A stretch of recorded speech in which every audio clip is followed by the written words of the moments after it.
दोस्तों नमस्कार, BRG classes में आपका स्वागत है। आज हम जो है प्रेजेंट टेंस के विषय में चर्चा करते हैं इस वीडियो में। तो प्रेजेंट टेंस क्या होता है? When the action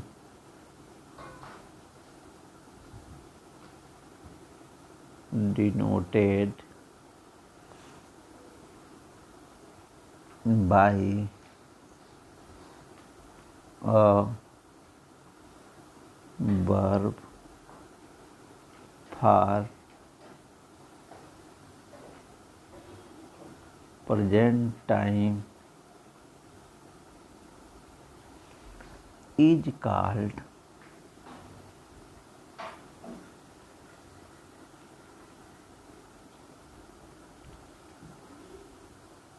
present tense। Is called present tense.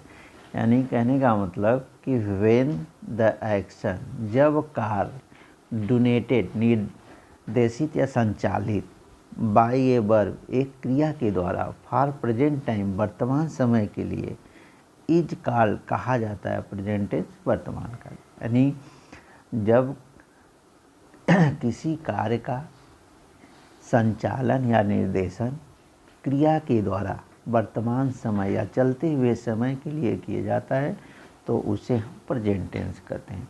और प्रेजेंट टेंस के आप पिछली कक्षा में पढ़ चुके हैं कि 4 पार्ट होते हैं। एक जो है प्रेजेंट इंडेफिनिट टेंस, दूसरा प्रेजेंट कंटीन्यूअस टेंस, तीसरा प्रेजेंट परफेक्ट टेंस और चौथा प्रेजेंट परफेक्ट कंटीन्यूअस टेंस। इसको हम कहते हैं अनिश्चित वर्तमान काल, और इसको कहते हैं अपूर्ण वर्तमान काल, इसको कहते हैं पूर्ण वर्तमान काल, और इसको कहते हैं पूर्ण वर्तमान काल।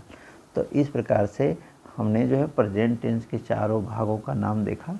और आगे चलते हैं। जो पहला टेंस हमारा होता है प्रेजेंट इंडेफिनिट टेंस। जो पहला भाग होता है प्रेजेंट का, तो प्रेजेंट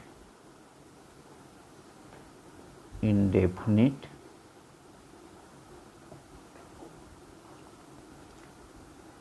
टेंस। तो जो हमारा पहला भाग है प्रेजेंट इंडेफिनिट टेंस, इसको हिंदी में अपूर्ण वर्तमान काल कहते हैं। अब इसको देखते हैं कि इसको कैसे आप परिभाषित करेंगे। To express an event or discuss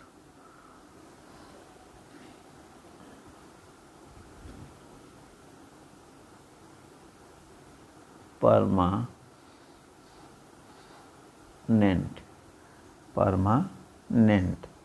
situation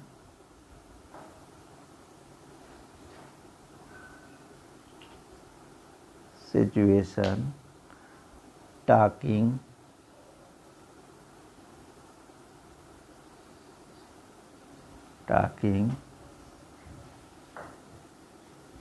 place at the present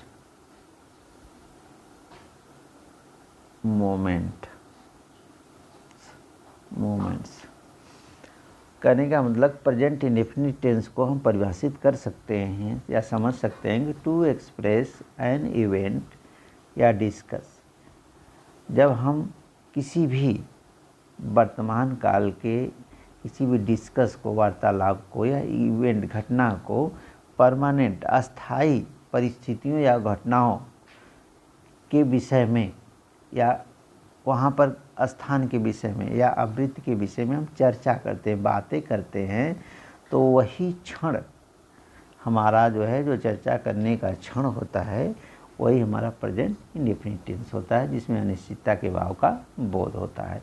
तो इस प्रकार से हमने इसको परिभाषित किया। तो अब जो है एक चीज़ और समझने की बात है कि जब टेंस के ऊपर हम चर्चा कर रहे हैं तो सेंटेंस को जानना ज़रूरी है। कैसे? तो ये सारी चीज़ों जानने के लिए पिछली वीडियो में हमने सेंटेंस का भाग जो है डाला है वीडियो, और उसको आप जो है देख लें एक बार, और थोड़ा सा हम इस पर चर्चा करेंगे कि पहला हमारा पार्ट होगा अफर्मेटिव सेंटेंस। पहला हमारा पार्ट होगा अफर्मेटिव सेंटेंस। तो अफर्मेटिव सेंटेंस जब प्रेजेंट इंडेफिनिट टेंस का होगा तो इसमें जो फैक्ट होंगे वो हमारे इस तरह से रहेंगे। ता है,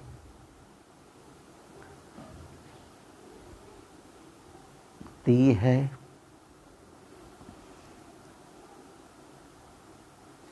ते है। तो अब इस तरह से हमारा फैक्ट अगर दिया है तो हम समझ लेंगे प्रेजेंट इंडेफिनिट टेंस का हमारा अफर्मेटिव सेंटेंस है। तो अफर्मेटिव सेंटेंस है तो इसको जो है आप और फैक्ट इसका जानना चाहते हैं तो often use, always, usually, never, often ऐसा भी यूज होता है, पर उतना नहीं। आप आसानी से समझने के लिए अगर पहले इसको समझ लीजिए, उसके बाद तो बाकी चीज़ें ऑटोमेटिक आ जाएंगी। तो ता है, ती है, ते है ऐसा दिया रहे तो प्रेजेंट इंडेफिनिट टेंस का अफर्मेटिव सेंटेंस होगा। और इसमें रूल्स होता है। नंबर 1 रूल्स को हम ध्यान रखेंगे कि हेल्पिंग वर्ब जो है नहीं होती है अफर्मेटिव सेंटेंस में। और नंबर 2 हम रूल्स में ध्यान रखेंगे कि फर्स्ट पर्सन आई और we, second person you, third person plural they, और जितनी भी हमारे प्लूरल नंबर के सब्जेक्ट यानी कर्ता होंगे उनके साथ हम क्रिया का पहला रूप यानी वर्ब को हम V1 में लगाएंगे। और तीसरी रूल्स में हमको यह रखना है याद कि ही, सी, इट, और जितनी भी सिंगुलर नंबर के हमारे कर्ता होंगे उनके साथ वर्ब जो है 5 यानी V5 में या यस या ईएस फॉर्म में रखते हैं। और इसका स्ट्रक्चर होता है, पहले हम कर्ता रखते हैं जिसको हम सब्जेक्ट कहते हैं, और उसके बाद मुख्य क्रिया रखते हैं जिसको हम मेन वर्ब कहते हैं। उसके बाद कर्ता के अनुसार वर्ब का फॉर्म रखते हैं, जो भी फॉर्म हो, और इसके बाद हम कर्म रखते हैं, इसको हम ऑब्जेक्ट कहते हैं। उसके बाद अन्य रखते हैं जिसको हम अदर वर्ड कहते हैं। तो इस प्रकार से यानी केवल मेन जो है 4 पॉइंटों को हमें मेमोरी में रखना है कि हेल्पिंग वर्ब का यूज अफर्मेटिव में नहीं होगा।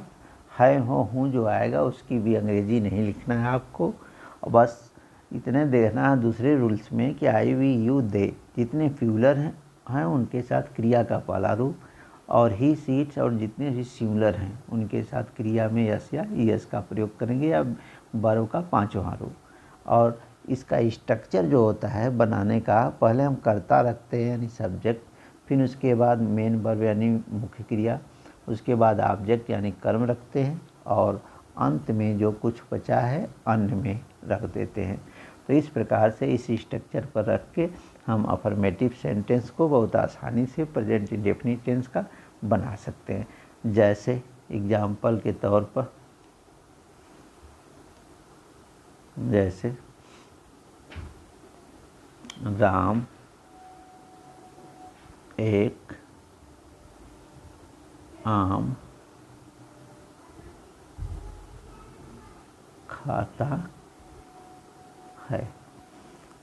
तो जो हमारा कार्य कर रहा है, काम करने वाला कर्ता होता है, या इस तरह कह सकते हैं कि जो हु का आंसर दे, हु का जो आंसर दे उसे हम कर्ता कहते हैं यानी सब्जेक्ट कहते हैं। तो अब यहाँ जो है काम करने वाला, राम जो आम खा रहा है तो इसको प्रश्न पूछेंगे कि एक आम कौन खाता है, तो यही हु का उत्तर मिला राम। तो यही हमारा राम जो है करता है, यानी सब्जेक्ट है। और इसी तरह से न उस तरह से आए समझ में, तो इस तरह आप कह सकते हैं कि आम खाने का काम कौन कर रहा है, राम कर रहा है, तो राम हमारा करता हुआ।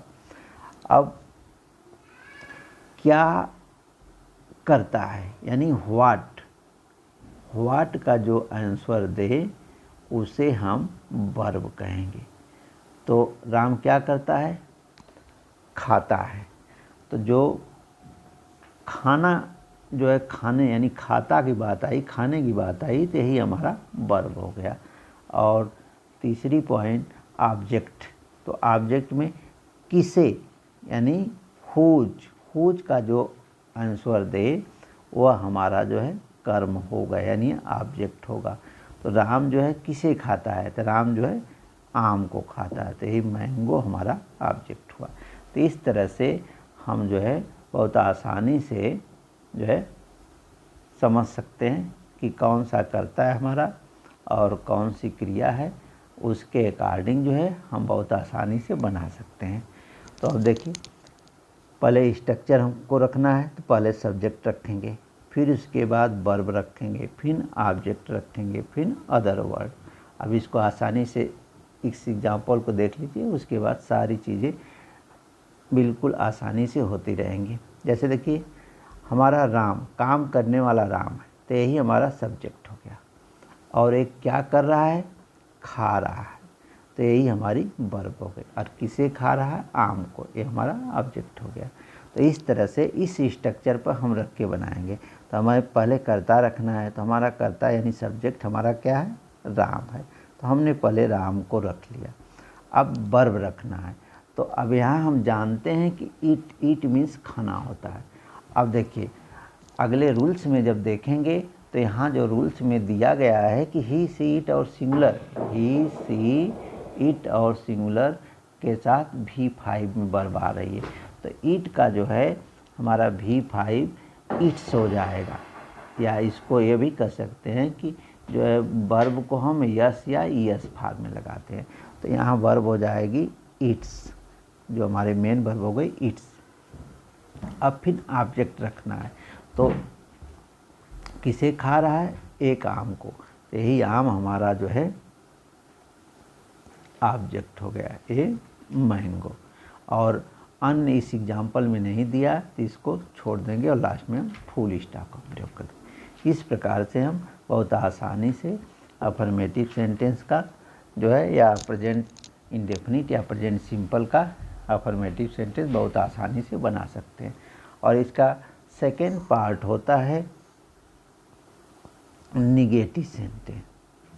तो निगेटिव सेंटेंस में भी जो पहचान होती है वही होती है ता है, ती है, ते है के साथ केवल एक शब्द जो है नहीं जुड़ जाता है, और इसी नहीं को जुड़ने से हमारा सेंटेंस निगेटिव हो जाता है।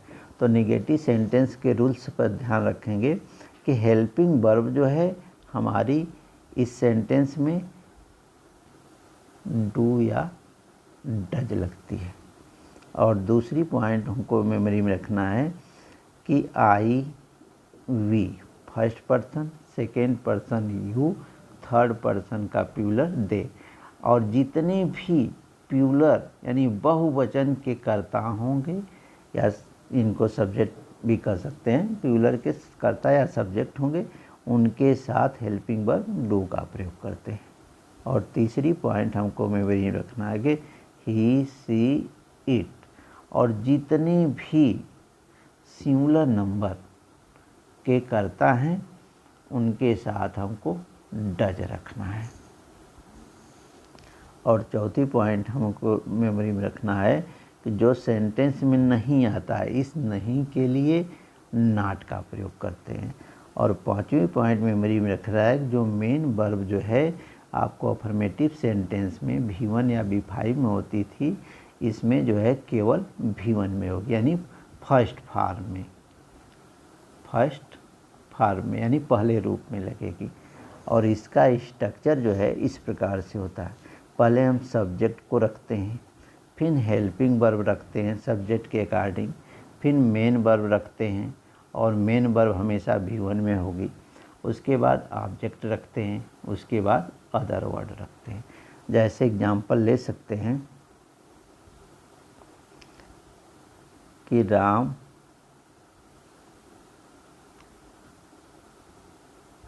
देखिए हमारी जो मेन वर्ब होगी वह V1 में यानी फर्स्ट फॉर्म में होगी। और इस प्रकार से हम जो है इसका जो है जब बनाएंगे तो इसको किस स्ट्रक्चर पर रखेंगे, ये हमारा स्ट्रक्चर ये होगा। पहले हम सब्जेक्ट रखेंगे, फिर हेल्पिंग वर्ब रखेंगे, फिर उसके बाद नहीं के लिए नॉट रखेंगे, फिर मेन वर्ब हमारी V1 में होगी, फिर अदर ऑब्जेक्ट होगा, फिर अदर वर्ड होगा। इस स्ट्रक्चर पर रख के हम सेंटेंस को बनाएंगे। जैसे एग्जांपल के तौर पर ले सकते हैं कि राम एक आम नहीं खाता है। तो ये राम हमारा सब्जेक्ट है, एक आम हमारा जो है ऑब्जेक्ट है, ये जो नहीं है ये निगेटिव का द्योतक है और खाता है मेन वर्ब है। तो इस प्रकार से सारी चीज़ें हमें मिल गई। तो इस स्ट्रक्चर के आधार पर हम बना लेंगे। पहले हमको सब्जेक्ट रखना है तो हम सब्जेक्ट जो है पहले राम रख लेंगे और उसके बाद हेल्पिंग वर्ब रखना है। तो ये सिंगुलर नंबर है और सिंगुलर नंबर कर्ता के साथ हेल्पिंग वर्ब जो है डज का प्रयोग होगा। और उसके बाद जो है हमें जो है नॉट रखना है, नहीं के लिए नॉट रखना है। और फिर मेन वर्ब रखना है V1 में तो ईट हो जाएगा। और उसके बाद हमें जो है ऑब्जेक्ट रखना है तो अ मैंगो हो जाएगा। इस प्रकार से हमारा सेंटेंस बन के तैयार हो गया, Ram does not eat a mango. और इसी तरह से तीसरा इसका पार्ट होता है इंट्रोगेटिव सेंटेंस। इंट्रोगेटिव सेंटेंस अब इसमें भी पहचान वही ता है, ती है, ते है होती है, पर इनके साथ जो है कब, क्या, कौन, कैसे, कब क्या कौन कैसे etc यानी ऐसे जो है इंट्रोगेटिव वर्ड जो है यानी प्रश्नवाचक शब्द लगे रहते हैं। हम समझ जाएंगे कि यह हमारा प्रेजेंट सिंपल यानी प्रेजेंट इंडेफिनिट टेंस का जो है इंट्रोगेटिव सेंटेंस है। और इसके रूल्स भी सेम होते हैं, इसके रूल्स भी सेम होते हैं। इनमें भी हेल्पिंग वर्ब जो है डू और डज का ही प्रयोग होता है। जिस प्रकार से हमने जो है first person I we, second person you, they और प्लूरल कर्ताओं के साथ जो है निगेटिव में डू का प्रयोग किया, सेम कंडीशन इनका भी इसमें होता है। उसी तरह ही, सी, इट और जितने भी सिंगुलर नंबर के कर्ता हैं उनके साथ डज का ही प्रयोग होगा। इनमें भी जो है वर्ब जो है हमारे V1 में होगी। और इसके 2 टाइप्स होते हैं, एक जो है हमारा सेंटेंस जो है हेल्पिंग वर्ब से प्रारंभ होता है और दूसरा जो है WS से प्रारंभ होता है। यानी कहने का मतलब कि जब किसी भी सेंटेंस में प्रारंभ में क्या दिया रहे या हमारा जो वाक्य सेंटेंस क्या से प्रारंभ हो तो वह हमारा हेल्पिंग वर्ब से स्टार्ट होगा। यही क्या या WH का जो वर्ड है इंट्रोगेटिव वह वाक्य के बीच में हो यानी वह प्रारंभ में न होता, ऐसे में वह WS से प्रारंभ होगा। तो इसके स्ट्रक्चर इस तरह से होंगे, पहले हम हेल्पिंग वर्ब रखेंगे, उसके बाद सब्जेक्ट रखेंगे, फिर मेन वर्ब रखेंगे V1 में प्लस ऑब्जेक्ट रखेंगे, फिर अदर वर्ड रखेंगे और इसमें फुल स्टॉप की जगह पर इंट्रोगेटिव मार्क्स का प्रयोग करते हैं।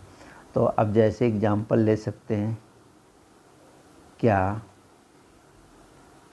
राम एक आम खाता है। तो इस प्रकार से ये देखिए क्या जो है वाक्य प्रारंभ में आया है। तो जब क्या हमारा वाक्य प्रारंभ में आया है तो इस स्ट्रक्चर पर बनाएंगे। तो ये हो जाएगा हमारा डज, क्योंकि सब्जेक्ट हमारा सिंगुलर नंबर है तो हेल्पिंग वर्ब हमारी सिंगुलर हो जाएगी। डज सब्जेक्ट रखना है राम, और उसके बाद मेन वर्ब रखना है ईट, उसके बाद ऑब्जेक्ट रखना है और मैंगो, और लास्ट में क्वेश्चन मार्क दे देंगे। और उसके बाद इसका सेकेंड स्ट्रक्चर होता है WH प्लस हेल्पिंग वर्ब। ये तो फर्स्ट स्ट्रक्चर था स्ट्रक्चर, और second structure WH plus helping verb plus subject plus main verb plus object plus other word और क्वेश्चन मार्क। अब यही एग्जाम्पल को आप अगर इस तरह से ले लेंगे, राम क्या एक आम खाता है। तो अब देखिए यही जो है हमारा